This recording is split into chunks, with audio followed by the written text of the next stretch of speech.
Hello and welcome. My name is Raymond Ijeomah, and I'm a real estate entrepreneur as well as a property lawyer here in Nigeria. This video is brought to you by Fortreal Rei Ltd, a real estate company registered here in Nigeria, and we bring you the best of real estate investments. We share investment opportunities with you and educate you so that you know how to rightly and safely invest in a city like Abuja or Nigeria generally. And so, if you're yet to subscribe, we would kindly urge you to do so because we bring you value. We ensure that you're properly educated, and of course, you don't miss out on the best investment opportunities as it relates to real estate in town, in the city of Abuja. All right, so in this particular video, we're going to be continuing a series that we are looking at on land banking. So in the last video, I did a general introduction of land banking, why you should consider land banking generally, and what you should generally expect with land banking. I did that video, so you can check it out. It's right on the channel. Possibly attach a link to it here in the description section of this particular video, and it will also be attached somewhere up in this particular video as well. Right. So we talked about land banking extensively. We looked at it as at a holistic level, and so but in this particular video we're going to be looking at three direct benefits of land banking. Three direct and specific benefits of land banking. It is one thing to consider land banking generally. It is another to have a specific purpose and goal in mind with land banking. Yes, there's a popular quote that says, if the purpose of a thing is not known, abuse becomes inevitable. For me personally, I've come to understand and haven't looked at, studied people who do real estate.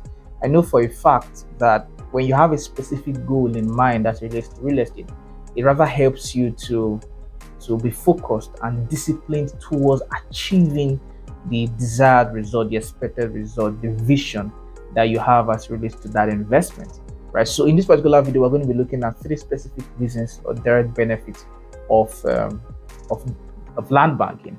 And for another person, this video is going to be reasons why you should consider land banking. And this is very important. This is very important. So it's very important that you watch to the very end. Also, after this episode, we're going to talk about factors you must consider before you start or engage in land banking.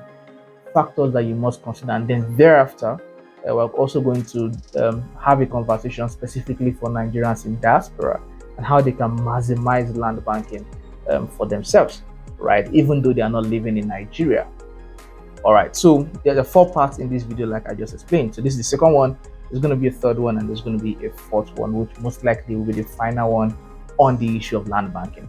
Right. So let's get started from here. Direct benefits of land banking. Number one, wealth creation, building sustainable wealth.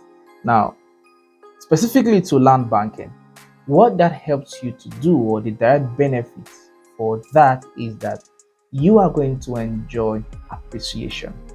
What you would have bought. So let me give a practical instance. So this is a land, right? Let's put it this way. This, my left hand, is land that you should probably or is available today for 3 million. Land available today for 3 million. 2022.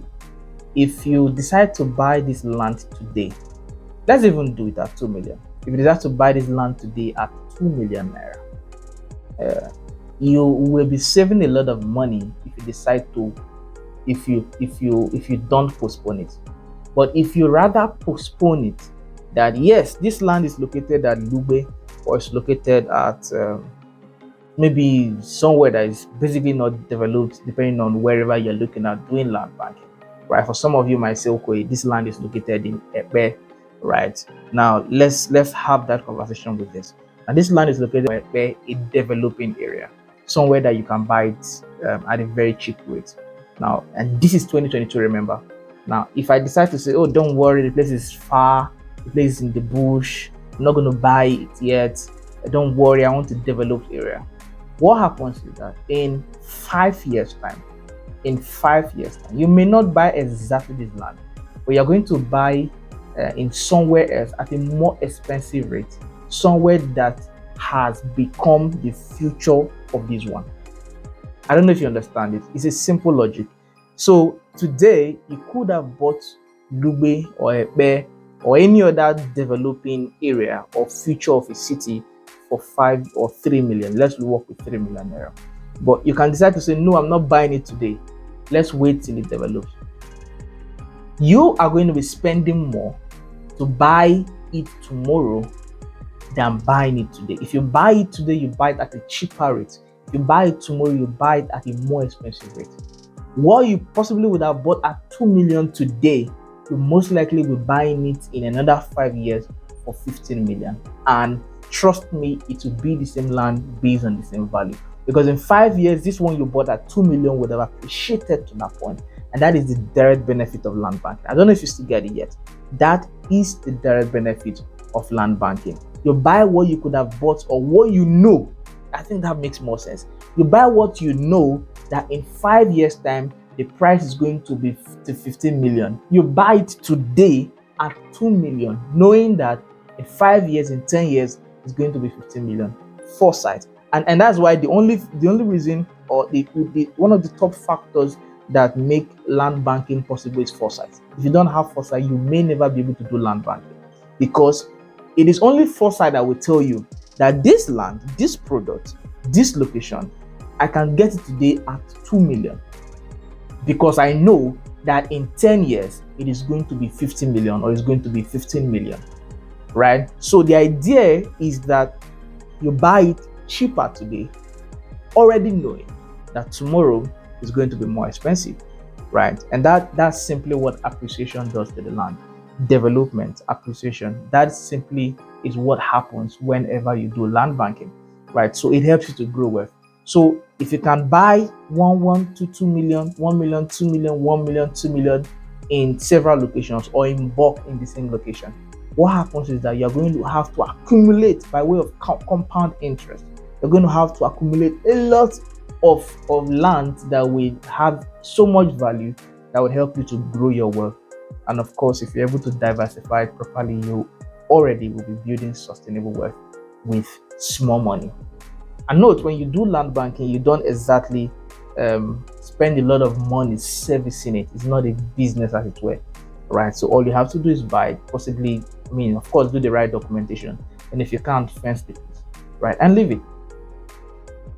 And then the next thing is, begins to naturally appreciate without you doing anything extra, right? Some other persons, when they do land banking, they just buy, some persons buy 1,000 hectares, 500 hectares, very massive land, and then they plant palm trees there, or they just do rubber, or just do anything that can help secure the place, farmland, or give it to people to farm on lease.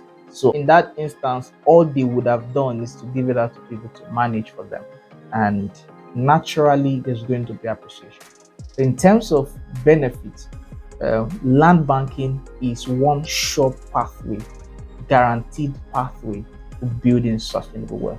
And that is the first direct benefit that land banking does for you. Right. The second direct benefit of land banking, or what land banking can do for you, is that it can help you to meet projects, can help you to carry out projects or meet expected goals. All right, so I'm going to have to give instances, specific instances that will help in explaining this particular point. So with land banking, you can meet specific goals, carry out specific projects, and as a matter of fact, plan those projects in mind when you are buying those lands. So I'll start with myself. When I wanted to get married, I had a land and I sold it. Of course, I didn't spend all of the money in the wedding. I just used about 70% of it to put into the wedding, used that part of it for something else, while I now worked towards getting more money towards the wedding. Now, I bought the land in question at 400,000, approximately 400,000 after extra expenses, and in 7 months I sold it for 1 million. Trust me, if that land was still available as at today, I definitely would be making even more, because the place is really fast developing. But that's not the point. There's no regret. The idea is that by virtue of that land that I bought, I was able, as a matter of fact, I didn't do anything extra. The only thing I did, the specific things I did was, of course, I did documentation and I surveyed the land. The moment it was surveyed, that was it. Cut down the trees there, and that was it. Nothing extra was done. And in 7 months 400 multiplied to 1 million. And that is the basic example. So for me, even though I didn't have any specific idea, I was still an employee. My salary at the time was 40K when I bought that land, right? And the truth about it is, how many of my 40K salary would I have saved to be able to get the 1 million naira that at the other end of it would have helped me to achieve a number of other things, right? So that was on its own. While I was still going to work every day, it was doing its thing, and its thing is appreciation, and that appreciation led me to achieve that, right? So that was a specific goal. So for someone like you can say, okay, I'm yet to be married, I can buy this land with the goal of when I'm ready to get married, I sell it. So it's a couple of other instances. The first is you can buy a land with a specific goal to send your children abroad for education. You can buy a land with a specific goal in mind to send your children abroad for education. So there's this instance I always give, that if you're depending on, of course, most of these things are sacrifices, right? So I have an idea I've sort of always shared, which is when you give birth to a child, you buy land in the name of the child on that day the child was born. Of course, this comes with plan. You can plan towards it, right? So when you give birth to that child, you buy a land, no matter how cheap, in the name of that child. Now, as that child grows to somewhere around 18, you can decide to sell it off. So the first idea, two ideas. The first idea is that you buy one land. The second idea, if you have the funds, to buy 3 lands. First idea, you buy one land. Second idea, you buy 3 lands. The idea of the 3 land is that when the child is going into secondary school or high school generally, you can decide to sell one. And the child is going to the university or college, you sell the second one. And when the child is done graduating, then you hand over that land to that child, so that the child can decide to say, I want to start business, I can sell the land and start business, right? So, the scripture says that a good father leaves inheritance for his children. And I think this is one smart way that you can help to, because truth is, you definitely would have bought those land at a very cheap rate, and moving forward in a space of say 18 years, the lands would be worth a lot of money. And if you decide to say you don't do this and you want to bring out all of those money from your pocket, it's going to be a lot of money to you at that time, right? So it's just a smart way. I particularly like Sabinus. So this can just be your investor moves towards raising your children properly, giving them very good education, right? So that is one end to the conversation. Secondly, you can decide to do land banking that would sponsor your vacation trips and all of that. I had a bank manager friend, a senior friend, who is now elder brother, who sold his land to facilitate, or part of the money that he got or used to facilitate his traveling to the UK was the land that he bought, right? So you can use land banking to do that as well, right? You can decide to also use land banking to start a business. You can decide to use land banking to start a business. I know of a young a university guy who bought a land with the idea that whenever he's ready to start business after his graduation, then he is going to sell the land to start the business, right? So these are very smart, specific things you can do. Now this is another idea. So for some persons, they can use all of their savings or earnings to save towards building a house, or begin to build the house gradually. Certainly, I'm not speaking for or against. It works. People have their different plans and strategies. But what I could suggest is, yes, it is okay to start building your house as little as your money comes. But there's another strategy that most persons still don't explore. It's the strategy of buying land at small rates. Buy 1, 2, 3, 4, 5, say 6 lands, and leave it. Instead of you building your house, foundation, DPC, roof, just gradually 10 blocks, 100 blocks, 1,000 blocks in the space of 5 years. Why not you buy land, do land banking, and in a space of 4 years, you sell all of the land, or you sell some of the lands to build your house in 1 year. So that could be another strategy. You could use land banking to also achieve that. Another thing you can use land banking for to do specifically is to start a business. You can save towards starting a business. You can save towards starting a business. I think that's a very clear point. So the third benefit that we're giving to you in this video, the third benefit that you can use land banking for is for collateral. Now, you know that most banks, as a matter of fact, all banks, no banks is apart from these days that they have SME packages.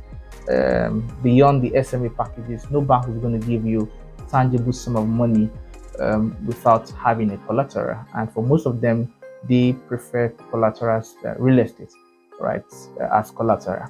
Now, with your land that you had bought, a very small rate, you can decide to put all of them together to get collateral to do a business. And as the business is bringing in the profits, you can as well return the money to the bank. Your land is still intact. The land, as a matter of fact, is appreciating during that period.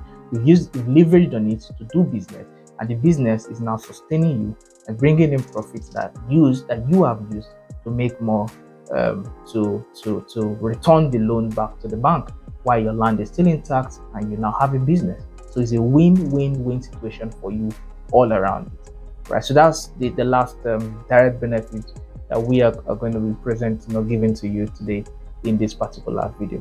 If you have questions, there are points that you're not very clear of, you can reach out to the number sharing right on your screen. I will be available to clarify the points or make them as clear as possible. All right. So again, my name is Raymond Ijeomah, and I'm a real estate entrepreneur as well as a property lawyer here in Nigeria.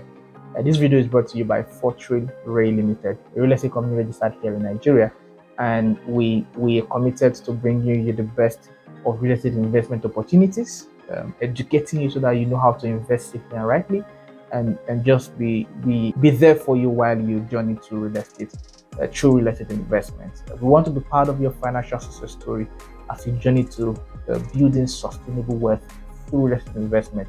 3 words are very key for us whenever it comes to real estate investment. Number 1, we want to ensure that your investments are safe, they're profitable, and they are sustainable. We want to ensure that your investments are safe, they're profitable, and they are sustainable. So if you're yet subscribed, we would kindly urge you to subscribe to the channel, turn on the notification so that you will always be notified whenever we post amazing content like this very well.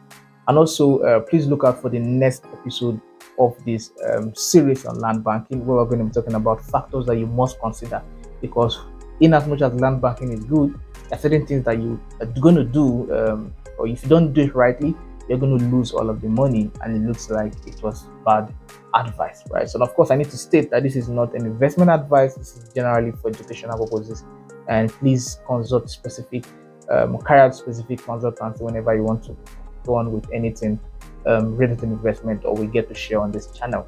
Right, so ladies and gentlemen, I think it's a good point to end the video. Bye bye.